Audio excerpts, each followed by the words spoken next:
So I am your facilitator today. I am Margarita Perez with United Way Suncoast, as well as your steering committee member. And for the next hour and a half, I have the honor to facilitate this workshop.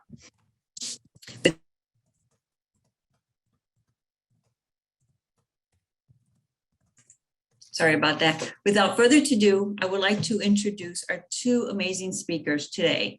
Today, we have Samantha Galvin and we have Dennis Dolby.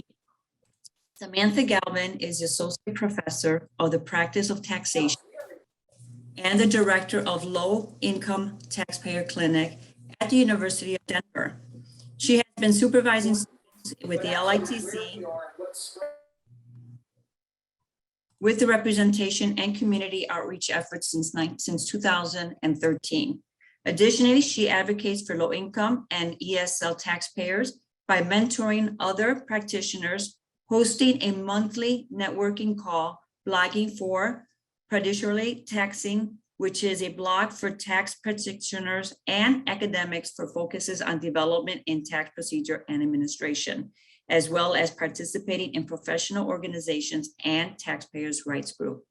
We also have Dennis Dolby, CPA, MST. He is the director of the Low Income Taxpayer Clinic at the Accounting Aid Society. Dennis has been with this clinic since February of 2020. Without further ado, let me start this off with Samantha. As Margarita mentioned, I am the director of the Low Income Taxpayer Clinic at the University of Denver, and today's session is primarily going to cover, the notices that clients may bring to you after you've prepared their returns, and kind of focusing on the most important time-sensitive notices, just so that you know which ones to pay attention to and maybe which ones, you don't have to pay as much attention to, but I think somebody's unmuted. And you get this. You could end up with this. Unexpected out-of-pocket costs. So I'll continue. Hopefully everyone can hear me. So the first, question you may have if you haven't worked with low-income taxpayer clinics in the past is, what are low-income taxpayer clinics? And so we're essentially legal clinics that can assist people with legal issues that have, that clients encounter. And we can help with all different types of cases, and I'll get into that a little bit more, but we deal with the IRS on an administrative level, and then we can also represent clients in tax court if it gets to that level. So the services are provided for free or for a nominal fee as long as the clients meet our income guidelines. And then there are 131 clinics around the country, so it's very likely that you have one close to where you are. And I'll provide some information on how to find the one that's close to you. We are funded in part by a Department of Treasury grant. So that's one thing that, is similar to VITA sites, where we are receiving funding from the federal government to aid in resolving some of these issues. And then our mission is to represent, advocate, and educate. So I just mentioned that there are income guidelines, and these are the income guidelines. So it's based on household size, unlike VITA, which is based on just a total income number. So these are the 2021 numbers, the current numbers, and the more family members, obviously, the higher the income can be, and we can still assist the people. And only 90% of our clients have to be within the income guidelines. 10% are allowed to be outside of those income guidelines, but each clinic has the discretion to determine, what criteria to use to determine, whether or not they should open an above income case. So when can we help? So the three main categories are really liability disputes, liability defenses, and then collection cases. And Dennis is going to talk about collection cases and the notices that can be received with regard to those types of cases. But I'm going to focus on the top two. So liability disputes are really, the client doesn't think they owe the tax. They think something has gone wrong within, after the tax return was filed, and now they are receiving notices from the IRS that suggest something has gone wrong.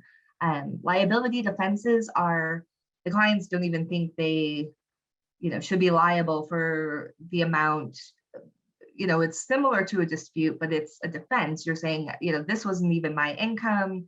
This wasn't even, my ex-husband or my ex-wife actually earned this income and I shouldn't be held responsible for it. So in the realm of liability disputes, there are several important time-sensitive notices, and those are listed here.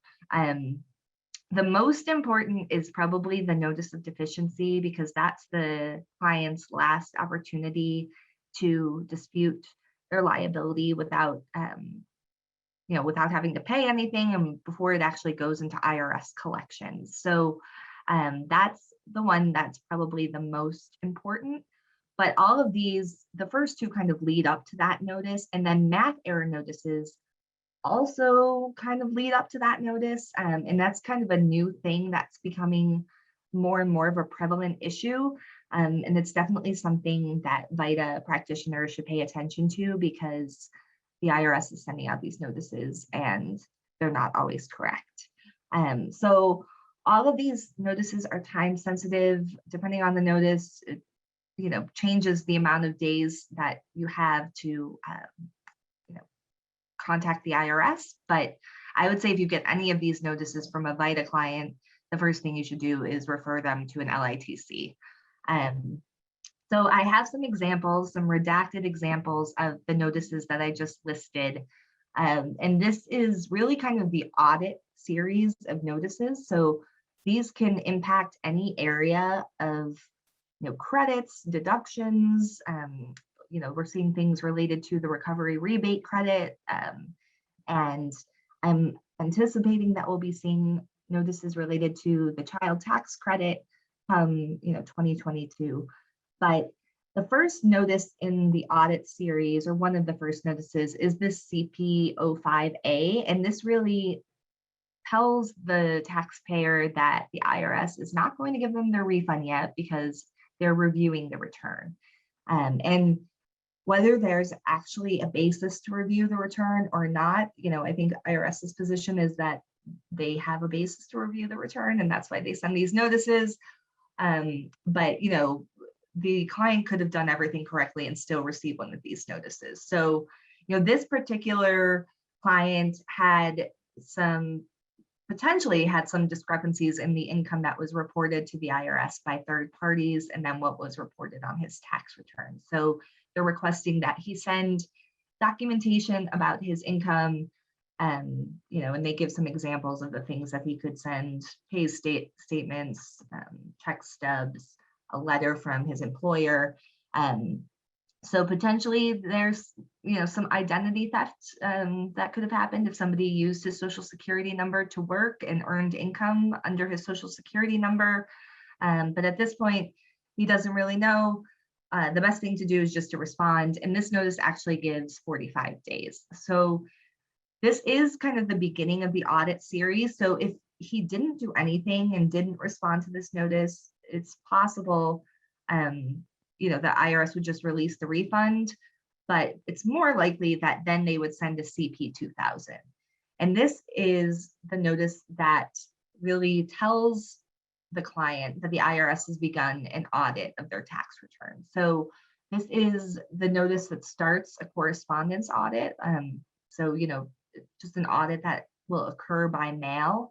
And it's possible that could change as the audit progresses. But at this point, this client received this, and the way that you can tell that it's an audit notice is because it says CP2000 in the top right-hand corner. And then it says we are proposing changes. So, it's not saying that you have to pay this amount yet.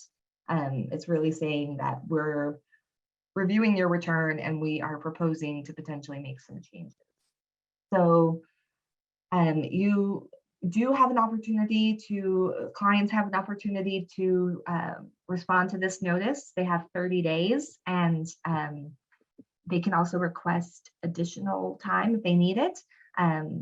And so that's, something that, it's a little time sensitive, but it's also the second in the series of audit notices. So if a client does not respond to this notice, they have another opportunity to dispute their liability, which is that notice of deficiency.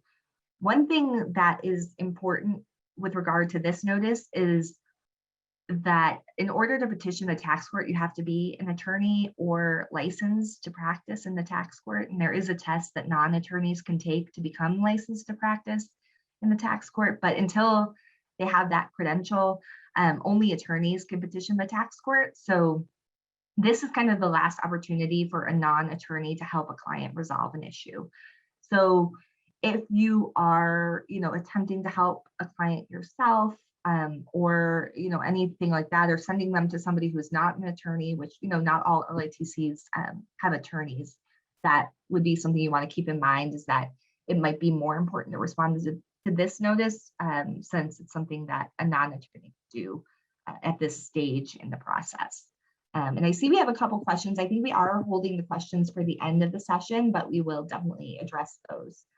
All right, so next notice is the big one that I have been mentioning. So this is the notice of deficiency. And if a client has not responded to any of the two previous notices, the IRS is required to send this before they actually assess the tax. So before, the tax is actually owed by the taxpayer.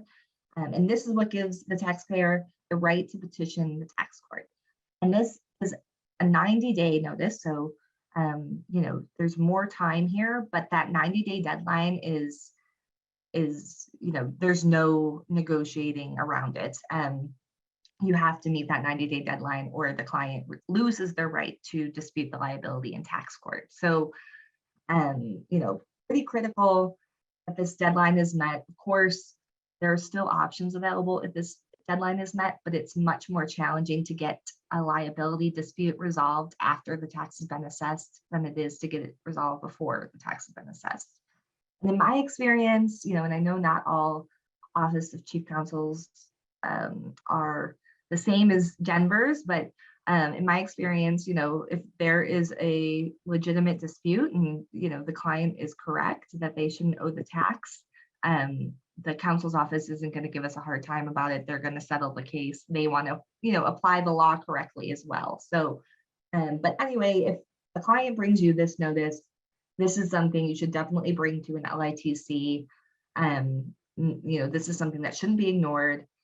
We often have clients, come to us with this notice, a couple days before the deadline, even with the 90 days. So, that's something that, there could be a lot of time sensitivity around this. Even though the client has 90 days, they may not come to you until it's much closer to that deadline.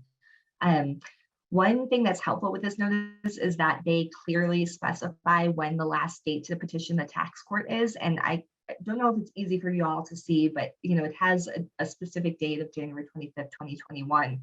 And so as long as the petition is e-filed by 11:59 p.m. Eastern, I believe, on the tax court's website, or postmarked by an approved delivery service, which the U.S. Postal Service is one of those, then the client has met the deadline. So they just need to get in their tax court petition by the 90th day. And, for some reason, it seems like we always are submitting petitions on the 90th day. I don't know why we can't ever submit them early. Best practices are submitted early, but that's not always possible.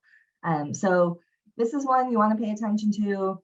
The criteria, the IRS occasionally changes the language and the look of these notices, but if it says notice of deficiency, it says something about petitioning the tax court, if it even says something about 90 days, that I think would all suggest that it's a notice of deficiency. So those are the type of things you want to look out for when clients bring you the notices. And, IRS always says the reason they are updating the notices is to help make them more clear, but I feel like, in some ways it's makes it less clear because they keep changing the look of the notices. But this is a recent one, so this is what they're looking like right now. And, that's something you want to pay attention to.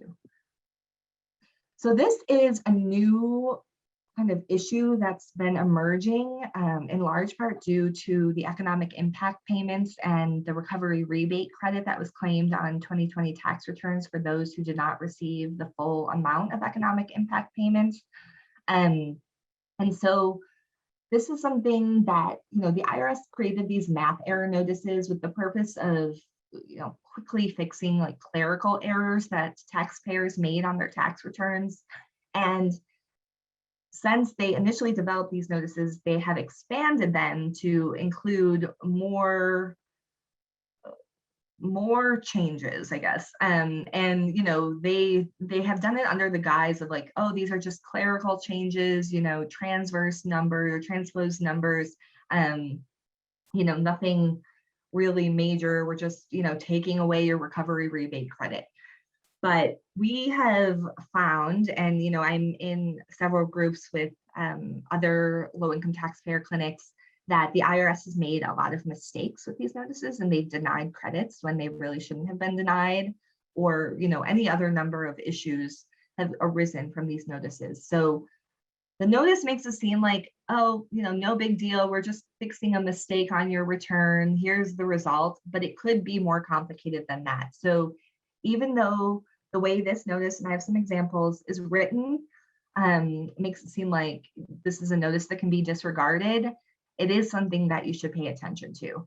And so there have been reports that millions of math error notices were sent out for issues related to the stimulus payments. And I know from what I've heard and from what I've seen that not all of these notices are correct. So if a taxpayer disagrees with what the IRS is saying on the math error notice, they must respond in 60 days from the date of the notice.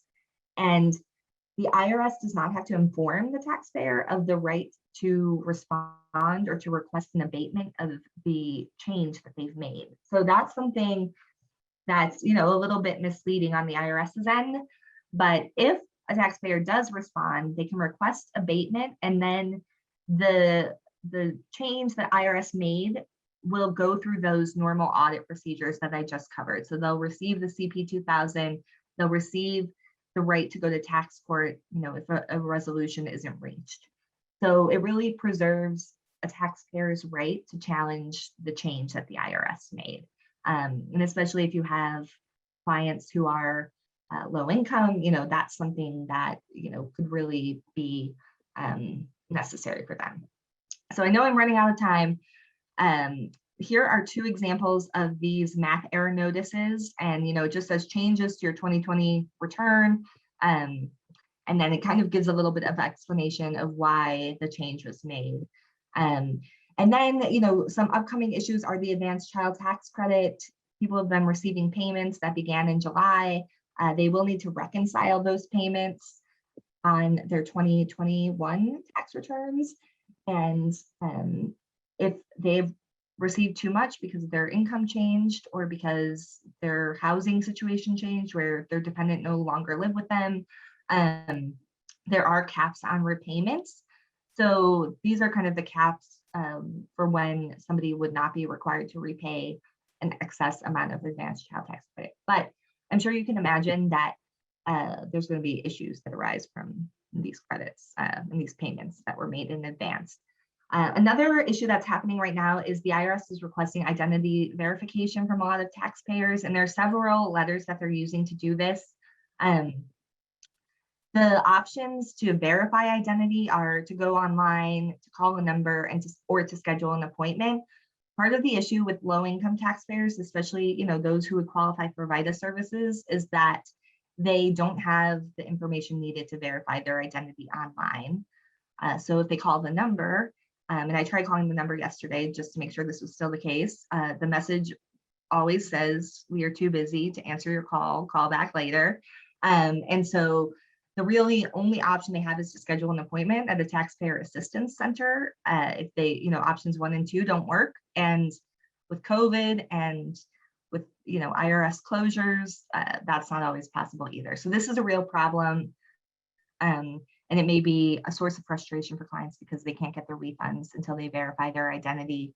There are you know, options where you can bring that client to the taxpayer advocate service, you can bring them to an LITC. If an LITC can't take the case as a formal representation, they do also offer consultations to provide more information to taxpayers on how to resolve their issues.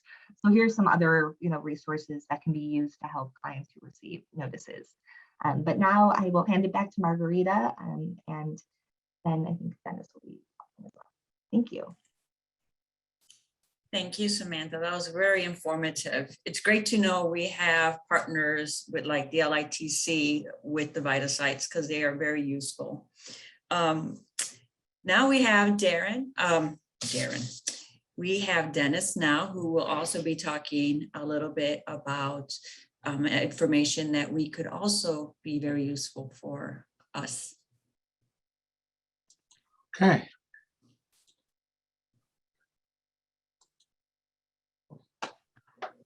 Okay, did the slide come up? Yes. Okay, good. Again, I'm Dennis Dolby. I'm with the Low Income Taxpayer Clinic at the Accounting Aid Society, and we're located in Detroit, Michigan. We're one of the few organizations that has not only a low income taxpayer clinic, but we are also a VITA site. So we spend a lot of time working closely with our VITA program. And what I'm going to talk about today is we've seen a recent increase in the amount of notices dealing with tax levies. And this came about because they've just pulled off the gloves and resumed the automated levy procedures. So I wanted to talk a little bit about that today to kind of run through what is a levy, what's going to happen. So a levy is simply, you're getting a notice, a letter that's saying, hey, we're about to take your property. Most of the time we find that that happens when a taxpayer just didn't respond to any of the IRS notices. So it's important, again, that when you get these initial notices, which we'll talk about a little more, that somebody has to respond to them. You're given a required notice that has to be given to the taxpayer, and it's a notice in demand. Then there's a notice of intent to levy, and part of that is also a notice that they have a right to a collection due process hearing. Again, remember, there's a short timeline of 30 days to file for that due process hearing. Again, to break it down a little bit more, there's two types of levies. One is a regular and one is continuing. Most people are kind of familiar with the continuing ones because that's similar to like when somebody has a garnishment done. But a regular levy could go, if you had a business, could go to one of your clients that owes you money. And at that point in time, whatever they would owe you, they have to remit it to the government. If they would go to your bank account, the banks take it and they hold it for 21 days. And then they send it to IRS. So you have time that maybe you can work to get the levy removed by, clearing up the thing by paying it. You may be able to do it if you enter into a payment agreement. So there's options when these come out. But again, the most important thing is to respond to these notices that are going to be coming out. A continuing levy remains in effect until the IRS lets it go. Again, it's usually wages and regular payments. I was reading one this week about one where they did a continuing levy on rents, which was one I hadn't thought of before, but the courts upheld the levy on the rent payments. When they do that, they give you a standard deduction, personal exemptions in the calculation, and then everything above that has to be submitted back to the IRS. Also, if they would do this on, say, Social Security payments, usually they're going to do 15% of the Social Security payment. So those are the different types that they're looking at. Now they've got 3 separate letters that they're going to be using. And let me switch here. The one most common that's the automated one is we're showing here, and it's the CP90. And you can see it's got all the different information on it. And it tells you right there, the intent to seize your assets. And again, they're telling you the notice of your right to a hearing. They're showing again how much you owe. They tell you your date for a due process hearing. And here they've showed February 22nd of 2019. Again, it's based upon the date of the letter. So again, you've got your 30 days from the date of the letter. So please remember, it's 30 days from the date of the letter, not 30 days from when you get the letter. So that's the first one that comes out. Another one that comes out again is a letter. Now, this one usually, because it's coming from the small business and self-employed division, is usually one that's issued by a revenue officer. You notice in this sample letter at the end, it does mention it, and it is issued by a revenue officer. So again, this is just another type. And with that, there's one more letter, which is the LT11. And again, this can usually come out of one of the service centers. Very similar to the other ones. It just lists all the, seize, levy your property, your rights to property. They give you the dates again and what you have to do and where you have to go. There's one other series of letters that is not a levy letter, but it's the one that when it's issued, the next step is going to the levy. And if you're familiar with some of the collections letters, the first letter that comes out after the initial notice is a CP 501, telling you you owe the money, you need to make arrangements. If you don't do anything with that, it moves to a CP 503, and then finally the CP 504. Again, after this letter here, if you don't do anything with it, again, you're going to probably see a CP 90. So what should you do? You know, if a taxpayer walks in with one of these different letters, check the dates and get them in touch with the nearest LITC. They're more than happy to help on these issues. It's one we're seeing a lot more in our office. Like I said, the other week, I think we had 3 of them in 1 week that we dealt with.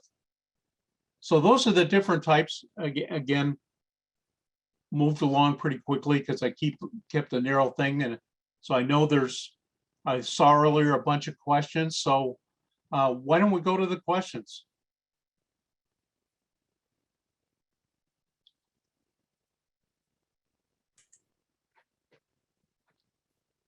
Thank you, Dennis. There are a few questions on the chat. They wanted to know, how do they find the local LITC offices for their clients? Again, I think Samantha had it on one of her slides, but if you can go back into, do a search on irs.gov under LITC, it'll pull up a map and you can go through that and find the one that's closest to you. Okay. How likely are extensions on these deadlines at various stages of the process, especially if someone is or will be working on contacting an LITC? Generally, and I'll see if Samantha agrees, generally, I don't think there's usually any extension given in my experience. Yeah, it depends on the notice, but if it's a CDP hearing request or the notice of deficiency, there's absolutely no extensions. Okay. And does the continuing levy include Social Security? Yes, it does.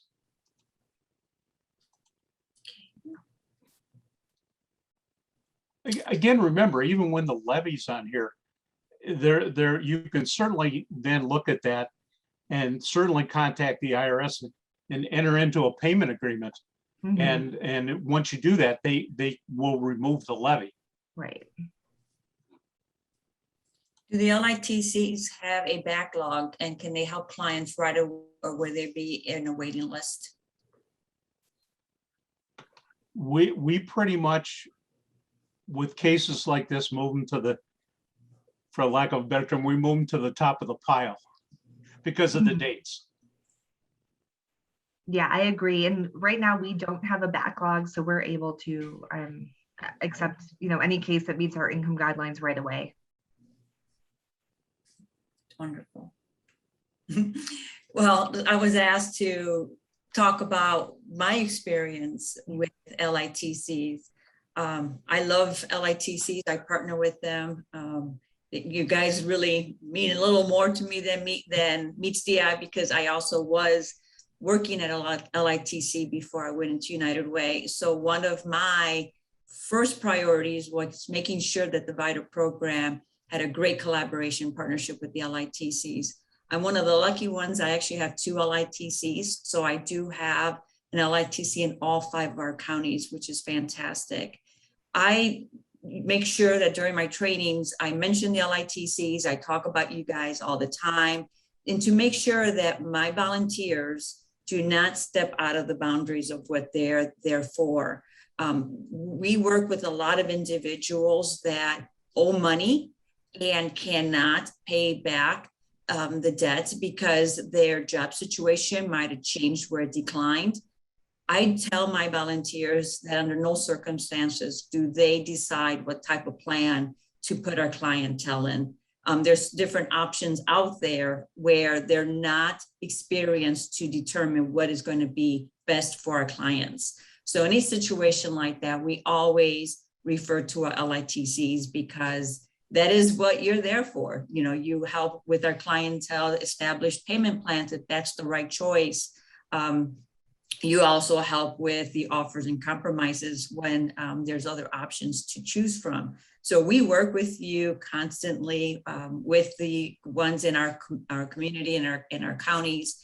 And when we do our trainings, we always invite our LITCs to make a special presentation for our site coordinators and volunteers. So I'm very, very grateful for everything you guys do.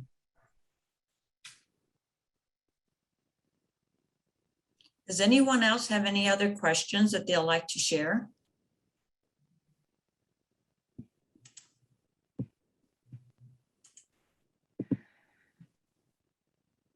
There is one that says how to access IRS under current overloaded conditions. Yeah, and that's a great question.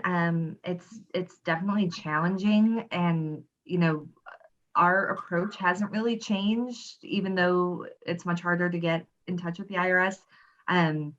For a lot of our cases, we just have to call multiple times a day until we finally get through. And a lot of times they'll have a message that says, we're not accepting any calls today.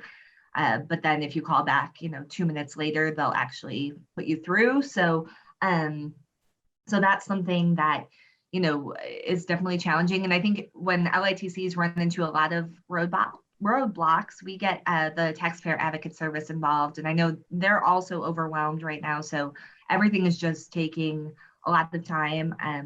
And as long as you meet the deadlines, as far as sending it certified mail by the deadline, and keeping proof that you've met those deadlines with regard to certain notices, so as long as you get the clients to us so that we are able to do that, then we've kind of done what we need to do on our part. And then it's really just managing clients' expectations to say, this is going to take a while. And I know that it's incredibly frustrating when it involves refunds and clients are financially struggling. So sometimes we just have to be the bearer of bad news as far as, things are going very slow right now, and it's going to take a while before it's actually resolved.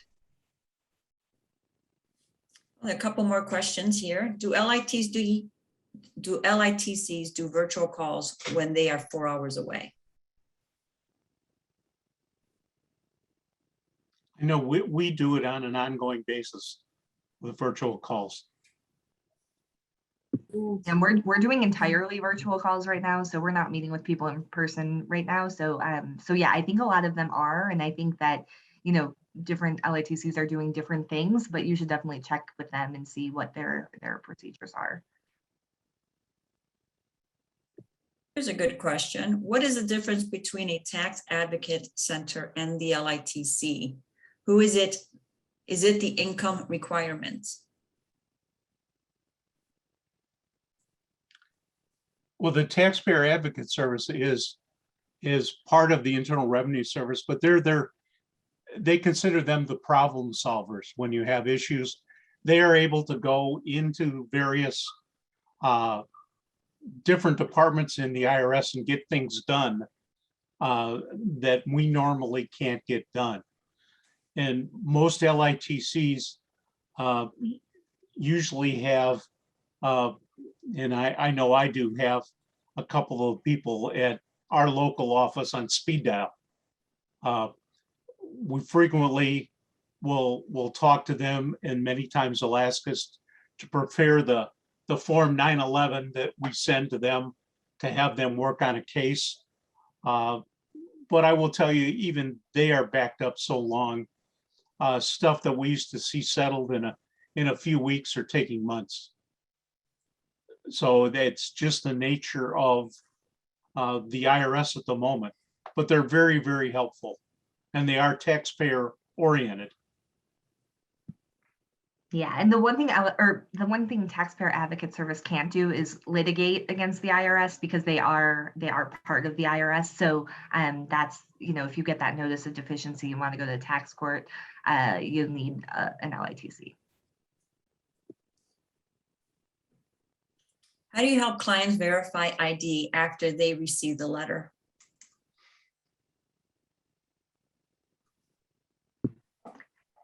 Yeah, so that's something that there's some guidance coming out, but it's, you know, this is like a new thing IRS is doing. So it's kind of a new world that practitioners have to figure out how to resolve.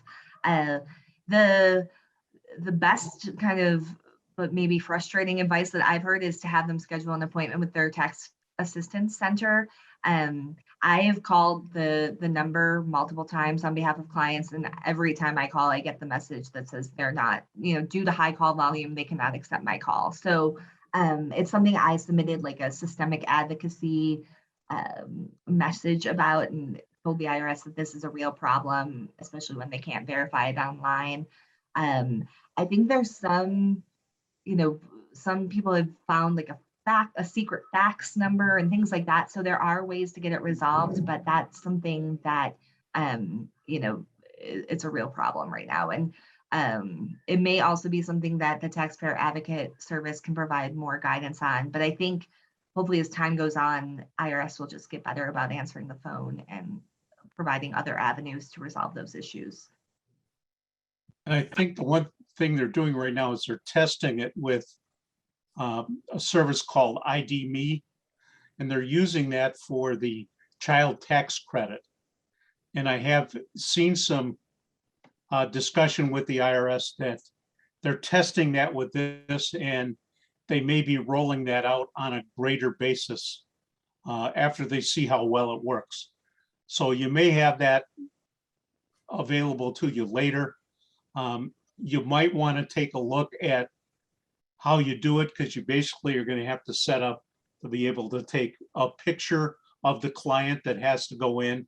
So you might want to take a look at that and try to get maybe prepared ahead of time, particularly if they roll that out across the service more than just in the child tax credit. I used to work for IRS for 30 years. And what you have to understand at this point with COVID-19, that we lost a lot of our force to that disease or that pandemic because people were not coming into work. They shut all the offices down. And so that along with matriculation, because for about 10 years, we were on a hiring freeze. So we lost a generation and a half of employees that were being hired into IRS. So you would either speak with or have brand new people that have been there, or somebody there for 10, 30 years. Now, a lot of those people are retiring. So you're really dealing with a very young employee force and a very skeleton crew, because they just can't hold the people at the jobs over the last 18 months.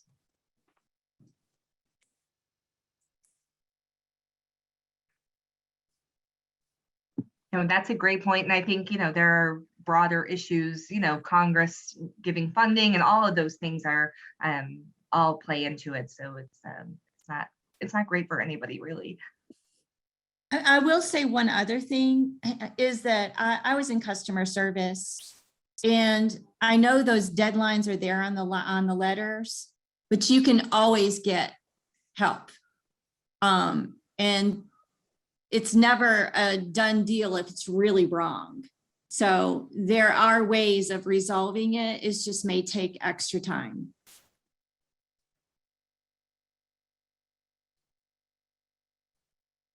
Yeah, that's also true. You can do an audit reconsideration if you miss the tax court deadline, but it's just a more painful process.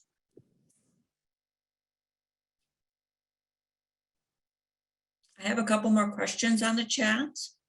How can clients find out their balance due when a levy has been imposed?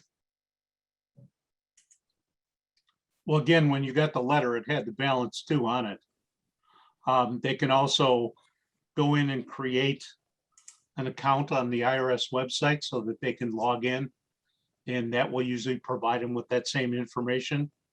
Or they simply could call the IRS and ask for the information.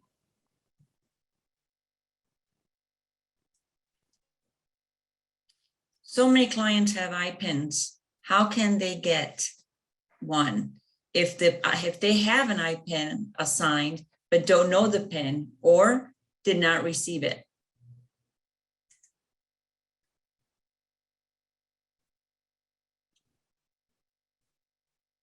I have not had a lot of experience with that. I know there are set procedures on irs.gov that will tell you how to retrieve the PIN. But again, that's not something I've had to do. So I'm not really, can't really give you a good answer.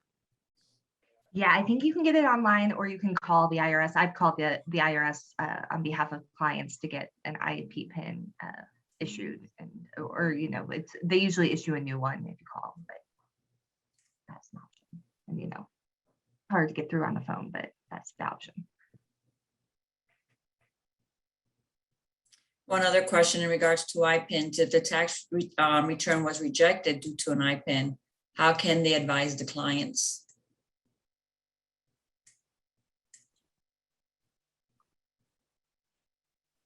Well, if it's rejected, then you have a couple options. You can paper file it, or you can work to try to retrieve the PIN and then resubmit it. Well, there was a lot of great questions today, and I hope everyone's questions were answered. It is time now to go to the transition to the break rooms.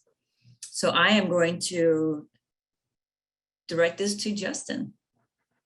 Thanks, Margarita, and thanks everyone for all your questions. There have been so many back and forths and a lot of great sharing about what to do in certain specific situations. I know I've been in VITA for a while, and these situations come up more often than we'd like. So if you've been a part of our virtual VITACon sessions, you're very familiar with how this is going to go. Soon you'll be directed to breakout rooms, but for the discussion questions, the first one is, are you connected with your local LITC or LITCs in general? There are quite a few people who had LITCs very far away from their locale. And do you work with your LITCs? What's some best practices and how you've worked with that? And then the second question can be, when clients bring IRS letters into your site, what steps do you usually take? So how do you deal with that, right? Client comes in with a letter. What are the best steps? All right, so I'm going to start by creating these breakout rooms. You should be assigned to them automatically, and you'll be prompted to join a breakout room in your Zoom portal. Feel free to click that Zoom, that join link. In the meantime, if you have any questions or concerns about that, feel free to drop it in the chat. Otherwise, you'll see on the bottom, if you lose that join invitation for any reason, you go to the bottom of your Zoom panel, scroll to the right, and you'll see 4 boxes sort of stacked next to each other. You click that, that's your breakout room, and it should redirect you to the join for your breakout room. So thanks for doing this. We'll have about 20 minutes on our session. Hi, all. Glad we are back from our breakout discussions. Why don't we take a moment if you want to join the conversation. We'd love to hear a little bit about what you said during the call, right? Anything that came out. I would love to hear a little bit from a particular share out since we have a bit of time here. So yeah, take yourself off mute, put yourself on camera if you want, or just put in the chat whatever came up. Definitely want to spend a little time talking about this. So don't be shy.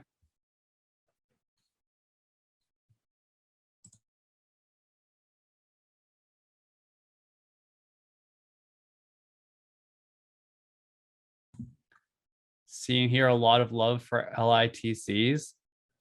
All right, that was a good breakout session. Awesome. Yeah, Katie, please jump on in. Justin, we decided in our session that future VITACon topics around this should be called trauma in your mailbox, because none of us want to read those letters and we know everyone's avoiding them. Yeah, that sounds awesome. That's a great, I should have reached out to you when I came up with all these names instead of just spitballing. But yeah, thank you. Those letters are never the ones we want to see. They're never, no one wants to see that. When you get a letter from the IRS, hell, when you get one of those spam calls like talking about the IRS, those things are frightening. Even I know they're not legit because they talk about stuff that doesn't apply to me, but it's still extremely frightening. I'm looking through the chat now. LITCs do fantastic work. Thanks, Karen. Totally agree on that. And Stacy said they don't work much with LITCs because honestly don't know what they could do, but we will now. Awesome. When we get a client to come in with a letter, we search irs.gov and sort of figure out what to do next. That feels about right. Let's see. Debbie says need more LITCs, all caps.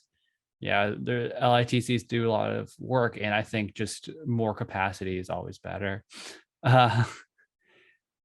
Cheryl says, I agree that we should be able to certify to verify identity like we do as CAAs, and something we should suggest to all IRS specs. Yeah, that is something we can bring up, especially with our RMs, locally, you all, and a ton with our lovely RM Don Dill, who was in one of the breakout groups in Thomas Larson's breakout group. So always good to have an IRS perspective.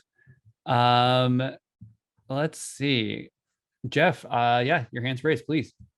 I was just curious, what kind of efforts are made to kind of proactively educate people throughout the year on the importance of staying on top of these types of letters so it isn't so much addressed at the last minute?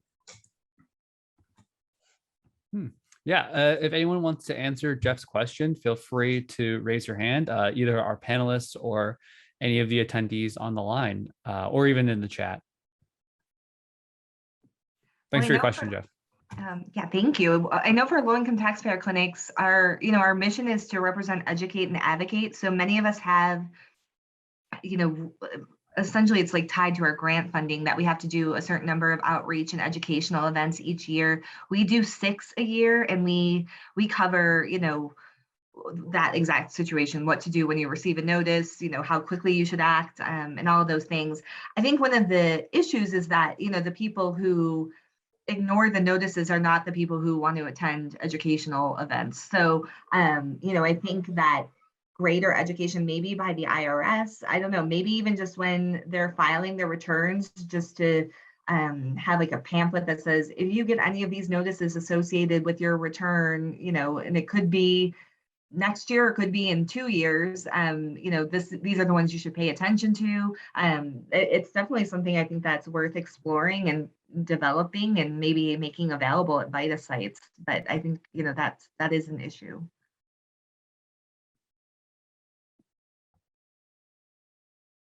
Thank See you. here, a question, an answer to your question, Jeff, from Catherine, saying many people don't pay attention to any outreach unless they're in the middle of a situation. That's what's tough about our business. I think we see that anytime, not just taxes, but any small scale. Teresa, you got your hand raised? I was just going to say, one of the things that we do in our exit letter that we give to people summarizing the refund and how long to expect for it to take and everything is to say, if you get letters, let us know. And we try to train, especially if anyone has a balance due or it's come out in our intake question, if they have any IRS issues, to say, never ignore a letter. You may not be able to pay, but you shouldn't not contact the IRS about it. Great. Thanks so much, Teresa. Rebecca, our fearless leader, mentioned, Teresa, if you could share the exit letter in the chat, that'd be super helpful. If you have like some sort of shareable version, I think that'd be super helpful for folks on the line. We have a hand raised from one of our friendly IRS representatives, Don. Hey, Justin, thanks. And I just want to, actually, Teresa took exactly what I was going to say, but she said it well. A lot of the information in the chat, seeing people saying they're coming in with letters unopened. And I've experienced that in my career with the IRS, of people just bringing unopened letters. And I think the best thing we all can do is, as Teresa mentioned, is try to instill within our taxpayers when they leave, that if they get notices that we need to react, or they need to react, or a combination thereof.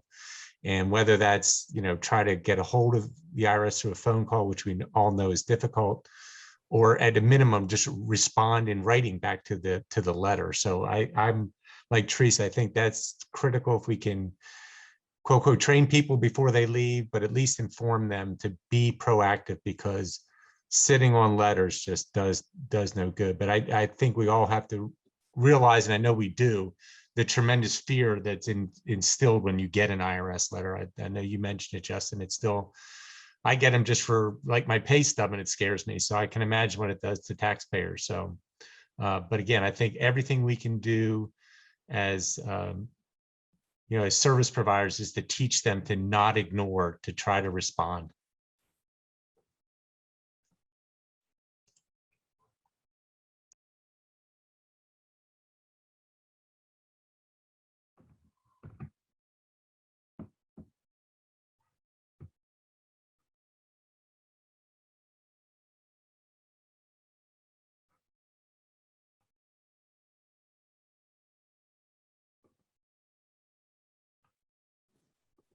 This is Margaret. I was going to ask Samantha, the LITCs, when you staff those, do you have to be an attorney, or is it something that somebody like me or like Don, that was a former IRS employee, do you have staffing of that nature within those clinics? Yeah, definitely. You do not have to be an attorney. And there's different like levels of, you can be like a CPA, EA, and then I don't even think you need any credentials really to help if you're working underneath an attorney or, another licensed representative. So, you should definitely reach out to your local LITC. And I know the ones at legal aid societies especially rely heavily on volunteers. So, I'm at an academic clinic, so I have students who help with all the cases. So we're less needing volunteers, but a lot of them, rely like almost entirely on volunteers. So if it's something you're interested in, I would definitely encourage you to reach out.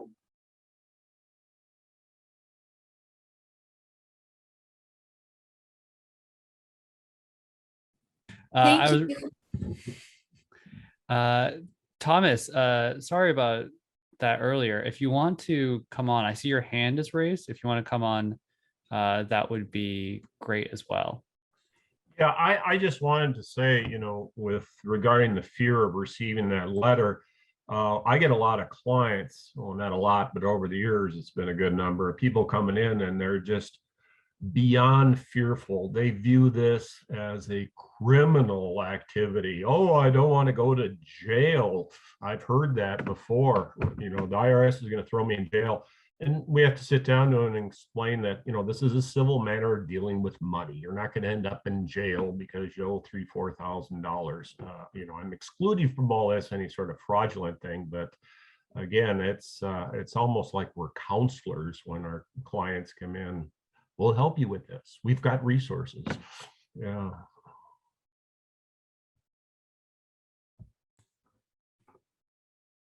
Yeah, thanks, Thomas. Thanks for sharing that point. Yeah, it feels like you have to triage not only, the actual tax situation, but just, the client's well-being. You don't ever want to feel like you're in trouble with something that's so powerful, right? Fear of the IRS is very real. Yes. Tax phobia. For sure. Thank you so much, Thomas. Rachel, a bingo winner. What do you have? Yeah, I'm a bingo winner. So I was in one of the groups where the LITCs that were close to our area, I'm in Lafayette, Indiana. The ones that were closest to us kind of shuttered either temporarily or permanently, I'm not quite sure, but the nearest operating one was an hour away in Indianapolis, and we're in a smaller community. A lot of times people live here because large cities intimidate them. And, you want to talk about a phobic reaction, like telling somebody they've got to go to Indianapolis just did not go over well. So I found out that I was really lucky in that the congressional representative of our district, Indiana 4, their constituent service office was amazing. I sent probably 50 people their way when it became clear that, their refunds had been tied up. I was getting those get your refund status messages that was like, your return is processing, which is like no ETA. And so, telling them to call the IRS or wait eventually was a very fatiguing response. So encouraging them, to open a case with constituent services, I would talk them through how to do it. I don't know that it was always helpful or expedited the distribution of their refunds, but I know it was actually something that made them feel like they were back in control of how the situation would progress. And I did find the constituent services at my office or at our congressional office to be really, really helpful. So I hope that if y'all decide to start trying that in the future, that your office is as responsive as mine was. Because yeah, they were saying something like 70% of their caseload was helping folks with delayed refunds, delayed EIP. This poor kid, he's probably like 23 years old. He's been spending a good chunk of his life just calling people at the IRS. And he never once was like, have you tried the low income tax clinic yet? He was always like, oh yeah, I got it. I got the form, thanks, bye.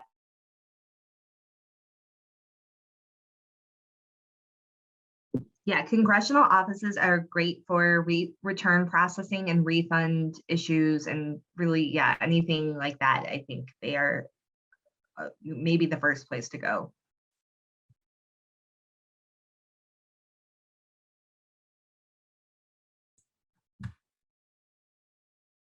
All right, great. Thank you for everyone for sharing in the chat. I'm just scrolling through right now to make sure that we have all of our sort of main topics out. In terms of that outreach question by Jeff, I'm just going to rewind a little bit. It was talking about, there's, like Catherine mentioned, people tend to not really think about all this stuff until it's a middle situation. And Katie brought up a great point afterwards, which is people, including us at VITACites, don't necessarily see the relevance of all these complex processes until we face them. So this is why hopefully these types of sessions are useful. So we don't necessarily have to scramble. At least we have a little bit more of knowledge, understanding of who to go to where. Thanks everyone for sharing. Does anyone else have any other questions? I see there was a little bit of chat about Al Capone and tax phobia for sure. If you have any other questions, again, feel free to drop them in the chat. If not, we have obviously enough time to end early. And we also have a few things, not like fun stuff. So we got bingo. We still have our feedback survey and some other good stuff. So if you have any questions, feel free to let us know. Okay. Great. Teresa just dropped in that chat. Are we still using the same bingo cards? Yes, Ashley, we are. So if you want to pull yours up now, I would highly recommend it. Oh, perfect. Thanks, Monica. I saw your question earlier. I forgot to ask it. Monica asked, how do we know when there's educational clinics available in our local area?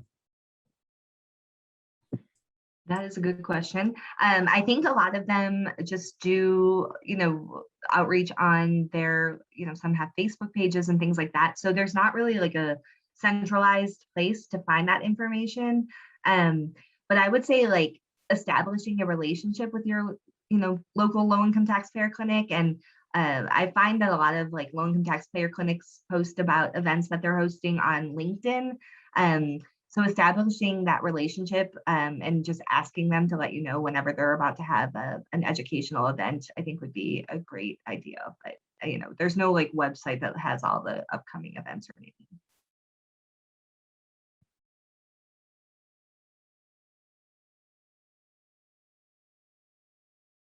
See a question here from Patricia asking about if LITCs are open year round. I imagine that's on sort of an ad hoc basis, right? Yeah, it depends on the clinic. If it's an academic clinic, some of them close for the summer, but a lot of them are open year round. And the legal aid clinics are definitely open year round, I believe. So there may be some that aren't, but I think most of them are. And then academic clinics are just, a little bit different because they're operating on the academic calendar. So they may have like other times when they're closed for a brief, couple of weeks here and there.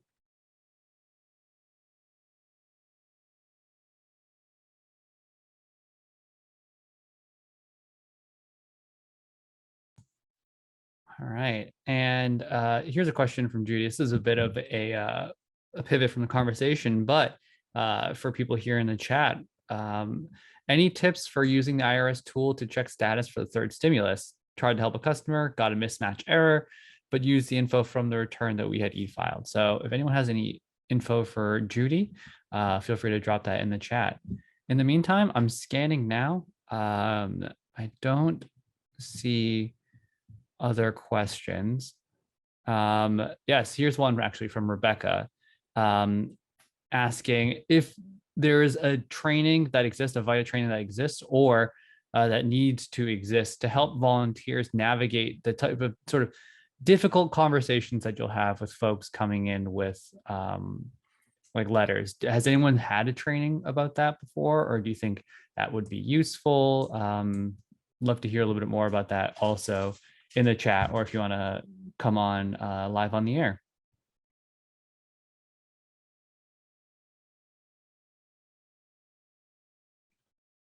Cheryl says training would be useful. Yeah, especially hearing from these statements. We obviously, Prosperity Now puts together the VITA train. And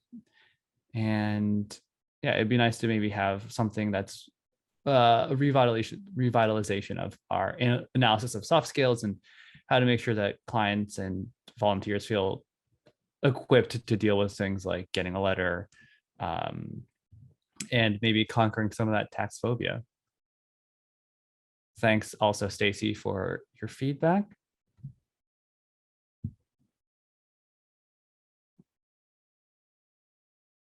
Okay.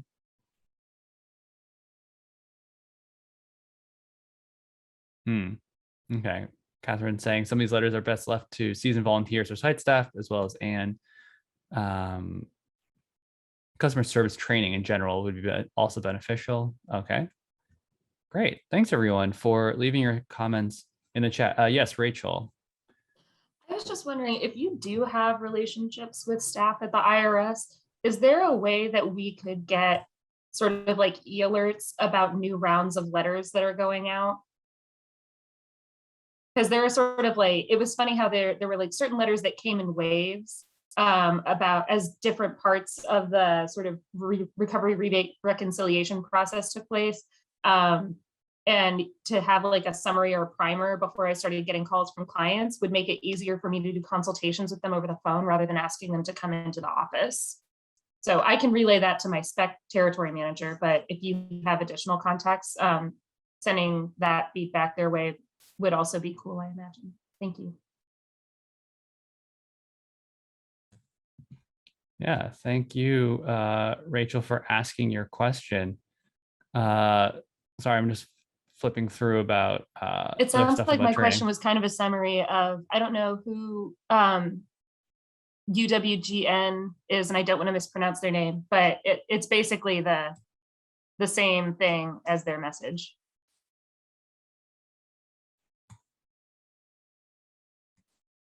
Got it. It's from I believe. Yeah, about document summarizes the IRS letters. I don't know. I don't think there has been a document. Usually these come out bit by bit, but we will be sure to make that request from Rebecca. So Rebecca, as our benevolent leader, will help bring that to the fore with the IRS. In terms of that, I think we'll close out the session now, but obviously we have very important business to take care of, which is in regards to bingo. So we didn't get a chance to pull 3 words for the last session, so I'm going to state them now, and then we'll pull the words for this session in particular. I'm going to stop sharing. No need for that. So may I ask a question? Yes, please. If you do win at bingo, who do you send it to? Like, how do you get the information to you? Yes, please. Email it to me. Just email your completed bingo card link. It'll just be like that browser link. Just send it over. And that way I'll just make sure, verify. I trust you're telling the truth, but just to double check. And your email is? jchu@prosperitynow.org. Got it. Thank you. Thank Are you. we still doing a row or are we doing the whole card? A row. If you've already gotten bingo, like Debbie from California, you can feel free to do the whole card if you want. But in the interim, the 3 words from last session are refundable credit, April 15th, and scope of service. Again, the 3 words from the last session were refundable credit, April 15th, and scope of service. And now the 3 words for this session are ITIN, very apt for what we were just talking about, VITA grant, and the advanced CTC. These words just seem to be popping up based on the session. Again, the words are ITIN, VITA grant, and advanced CTC. And if you look now in the chat, or in a second, once I get my windows back, I'm going to put the whole word, the list of words here in the chat. So feel free to take that and copy and paste it directly into sort of whatever Word document, word processing thing you want. The center is a free space, and to answer your question. So if you get the center and that makes your bingo, then you have bingo. And also we ask you to fill out something else, but that's also as fun as bingo. I would say just as fun as bingo, which is our feedback survey. Awesome. Margaret got bingo. Stacy, I just got your email about bingo. If you could, while you're filling out bingo, if you could also fill out the Survey Monkey that I just put in the chat. It's a feedback survey on the sessions thus far and how you've enjoyed VITACon. Obviously, we want to preempt it to help get our feedback now. We really want to know how this went for you. Again, this was a real labor of love and stress, I guess, but it's a great way for us to hear about what sessions really, helped you, what sessions you want to learn the most about. And I think that's it for everyone. I'm glad that people are starting to get bingo. I was afraid after the first day that no one was going to get bingo. So thank you, everyone. The next session is at 2:30 p.m. Eastern. So that's about 20 minutes from wherever you are in the country.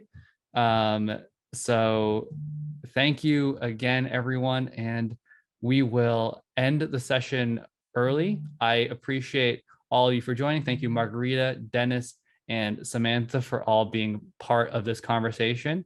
And I thank all of you for tuning in and giving out your thoughts in the share out. Have a great day.